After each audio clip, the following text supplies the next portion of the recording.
ఎన్నికల ప్రచారంలో భాగంగా నిర్వహిస్తున్న మేమంతా సిద్ధం బస్సు యాత్రకు సీఎం జగన్ ఈ రోజు బ్రేక్ ఇచ్చారు. ఉత్తరాంధ్రకు సంబంధించి ఎన్నికల వ్యూహంపై ఈ రోజు జగన్ కీలక సమావేశం నిర్వహించనున్నారు. ఈ సమావేశంలో సీనియర్ నేతలు పాల్గొంటారు. ఈ భేటీలో ఎన్నికల ప్రచారం, ఓటర్లను ఆకర్షించడం తదితర అంశాలపై వ్యూహ రచన చేయనున్నారు.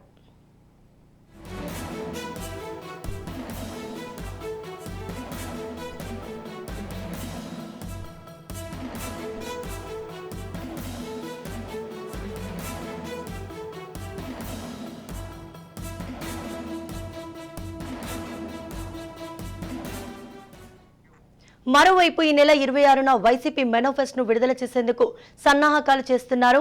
మేనిఫెస్టో రూపకల్పనపై జగన్ ప్రత్యేకంగా దృష్టి సారించినట్టు సమాచారం. ఉత్తరాంధ్ర సమగ్ర అభివృద్ధిని మేనిఫెస్టోలో పొందుపరుస్తున్నారని తెలుస్తుంది. మేనిఫెస్టోను విస్తృతంగా ప్రజల్లోకి తీసుకెళ్లేందుకు ప్రయత్నాలు చేస్తున్నారు. టీడీపీ, జనసేన, బీజేపీ కూటమికి దీటుగా వైసీపీ మేనిఫెస్టోను రూపొందిస్తున్నారు.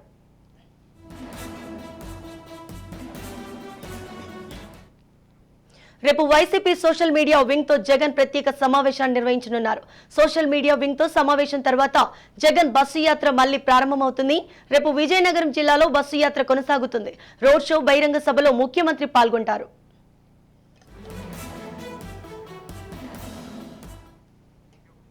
దీనిపై మరింత సమాచారం మా ప్రతినిధి రమేష్ అందిస్తారు. రమేష్. సంతోషి, ఈ రోజు వైఎస్ జగన్మోహన్ రెడ్డి బస్సు యాత్రకి బ్రేక్ ఇచ్చారని చెప్పుకోవచ్చు. ఈ రోజు విశాఖ నేతలతో, కీలక నేతలతో కూడా భేటీ అయ్యేటువంటి అవకాశం కనపడుతుంది. ఏదైతే మేనిఫెస్టోలు ఈ నెల 26, 27 తేదీల్లో మేనిఫెస్టోలు విడుదల చేయనున్నారు. ఇప్పటికే నవరత్నాల పథకాల ద్వారా కూడా ఆ సంక్షేమ పథకాలు ప్రజల్లోకి వెళ్ళినటువంటి నేపథ్యంలో ఆ దశగానే వైఎస్ జగన్మోహన్ రెడ్డి ఈ రోజు విశాఖ నేతలతో కూడా, ఉత్తరాంధ్ర నేతలతో కూడా సమావేశం కానున్నారని చెప్పుకోవచ్చు. ఎందుకంటే రానున్నటువంటి సార్వత్రిక ఎన్నికలు దృష్టిలో పెట్టుకొని మేనిఫెస్టోలు రూపొందిస్తున్నారు. పూర్తి కసరత్తు ఈ రోజు సాయంత్రంలో కూడా కసరత్తు చేసేటువంటి అవకాశం ఉంది. అటు ఉత్తరాంధ్రకి పెద్దపీట వేసేటువంటి అవకాశం ఉంది. ఎందుకంటే ఉత్తరాంధ్రలో ఎక్కువగా అటు టీడీపీ ఉమ్మడి అభ్యర్థులకి ఎక్కువగా అవకాశం ఉన్నటువంటి నేపథ్యంలో ఆ దశగా వారికి ఓటర్ని ఆకర్షించే విధంగా కూడా వైఎస్ జగన్మోహన్ రెడ్డి ముందుకు సాగుతున్నటువంటి పరిస్థితి కనపడుతుంది.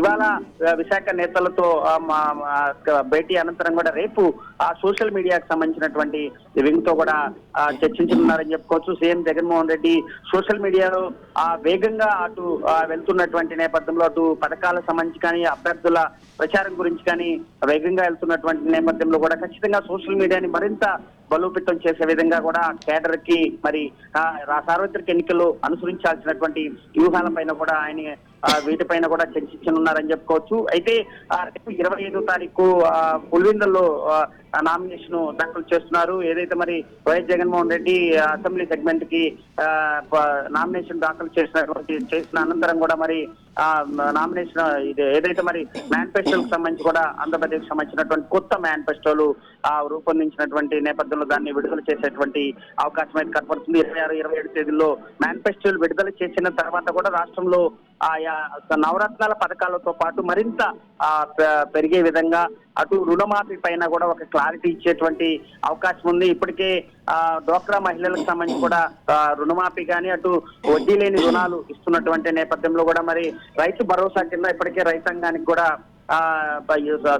ఏడాదికి 20,000 రూపాయల చొప్పున చేస్తున్నటువంటి నేపథ్యంలో దాని అమౌంట్ కూడా పెంచేటువంటి అవకాశం అయితే కనపడుతుంది. రుణమాఫీ పూర్తి స్థాయిలో ఇవ్వకపోయినా ఖచ్చితంగా రైతాంగానికి ఒక మినిమం అమౌంట్ పెట్టి దానిపైన క్లారిటీ ఇచ్చేటువంటి అవకాశం అయితే కనపడుతుంది. వైఎస్ జగన్మోహన్ రెడ్డి ఇప్పటికే టీడీపీసీ అటు ఉమ్మడి కూటమికి సంబంధించినటువంటి మేనిఫెస్టోలు పూర్తిగా విడుదల చేసినటువంటి నేపథ్యంలో మహాశక్తి రూపంలో మహిళలకి బస్సు ఛార్జీలు ఫ్రీ, అదే విధంగా ఏదైతే మరి అమ్మఒడి పథకం వైసీపీ అందిస్తున్నటువంటి నేపథ్యంలో టీడీపీ కూడా కేవలం ఒక్క వ్యక్తికే, వైసీపీ ఒక కుటుంబంలో ఒక విద్యార్థికే మరి అమ్మఒడి అందిస్తున్నటువంటి నేపథ్యంలో మరి ఎంతమంది పిల్లలు చదువుకుంటే ఉంటారో వారందరికి కూడా మరి స్కాలర్షిప్ వర్తించేలాగా కూడా టీడీపీ రూపొందించినటువంటి పరిస్థితి కనపడుతుంది. అయితే కొంత మార్పులు చేసేటువంటి అవకాశం అయితే కనపడుతుంది వైసీపీ. ఎందుకంటే టీడీపీ మేనిఫెస్టోలకు ధీటుగా అటు ప్రజల్లోకి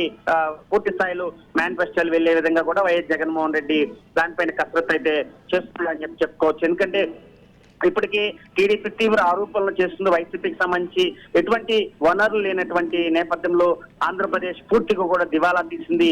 ఆ అప్పులతో కూరుకుపోయినటువంటి నేపథ్యంలో అది కూడా పూర్తిగా ఎండగట్టే ప్రయత్నం అయితే టీడీపీ చేస్తున్నటువంటి పరిస్థితి కనపడుతుంది. అయితే ఆ దశగానే అటు వైసీపీ కూడా ధీటుగా తిప్పుకొట్టే ప్రయత్నం అయితే చేస్తుంది. ఖచ్చితంగా రాజధాని వ్యవహారం పైన, 3 రాజధాని వ్యవహారం పైన వైసీపీ స్టాండ్ తో ఉన్నటువంటి నేపథ్యంలో అటు విశాఖకు సంబంధించి కూడా చాలా వ్యతిరేకత ఏర్పడుతున్నటువంటి పరిస్థితి అవుతుంది. వైఎస్ జగన్మోహన్ రెడ్డి నిండు సభలో 3 రాజధానుల అంశంపై లేవనెత్తిన దగ్గర నుంచి కూడా అనేక వివాదాలుగా ఉన్నటువంటి నేపథ్యంలో రైతాంగం 33 ఎకరాలు ఇచ్చినటువంటి రైతాంగానికి కూడా సరైన న్యాయం చేయనటువంటి వైఎస్ జగన్మోహన్ రెడ్డి 3 రాజధానుల అంశం తీసుకున్నప్పటికీ కూడా అటు కర్నూలు న్యాయశాఖ గాని, అటు విశాఖ సంబంధించినటువంటి పరిపాలనా విభాగం గాని, ఇటు అసెంబ్లీకి సంబంధించి కూడా ఏది కూడా ముందుకి సాగినటువంటి పరిస్థితి ఉంది. అదే ప్రధాన ఎజెండాగా టీడీపీ ముందుకెళ్లేటువంటి అవకాశం అయితే ఖచ్చితంగా కనపడుతుంది.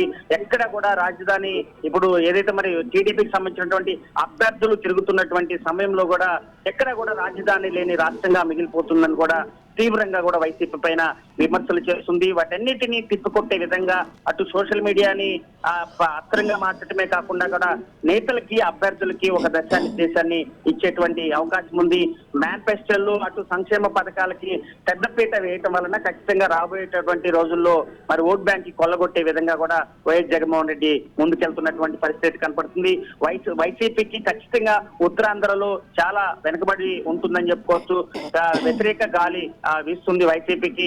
అయితే విశాఖ సంబంధించినటువంటి ఉత్తరాంధ్ర సంబంధించినటువంటి ఓట్ బ్యాంక్ ని తన వైపు మలుచుకునే విధంగా కూడా మేనిఫెస్టోలు ఉండేటువంటి అవకాశం ఉంది. ఇప్పటికే అటు పిఠాపురం సంబంధించినటువంటి పవన్ కళ్యాణ్ పైన కూడా మరి పూర్తిగా కూడా దృష్టి సారించినటువంటి పరిస్థితి కనపడుతుంది. అటు ముద్రగడని రంగంలో దించినటువంటి నేపథ్యంలో వంగ గీతకి పూర్తిగా వ్యతిరేకత ఏర్పడుతుంది. సర్వేలు కూడా అనుకూలంగా లేనటువంటి పరిస్థితి ఉంది. ఖచ్చితంగా పవన్ కళ్యాణ్ కి సర్వేలు అనుకూలంగా వస్తున్నటువంటి పరిస్థితి కనపడుతుంది. అయితే టీడీపీకి సంబంధించినటువంటి అభ్యర్థులు, బలమైన అభ్యర్థుల పైన వైసీపీ ఫోకస్ పెడుతుంది. అక్కడ ఉన్నటువంటి అభ్యర్థుల్ని పార్టీని బలోపేతమే చేయటమే కాకుండా కూడా మరి ఆ అభ్యర్థులకు సంబంధించినటువంటి ఒక్కొక్క నియోజకవర్గానికి 2 నుంచి 3 సీనియర్ లీడర్ను కూడా ఇన్ఛార్జీలుగా వేస్తూ కూడా ముందుకు సాగుతున్నటువంటి పరిస్థితి కనపడుతుంది. ఏది ఏమైనా ఆంధ్రప్రదేశ్ లో సార్వత్రిక ఎన్నికలు దగ్గర పడుతున్నటువంటి నేపథ్యంలో అటు టీడీపీ ఉమ్మడి కూటమికి సంబంధించి కానీ, అటు వైసీపీకి సంబంధించి కూడా మేనిఫెస్టోల పైన దృష్టి సారించి రాబోయేటువంటి రోజుల్లో రైట్. Thank you Ramesh.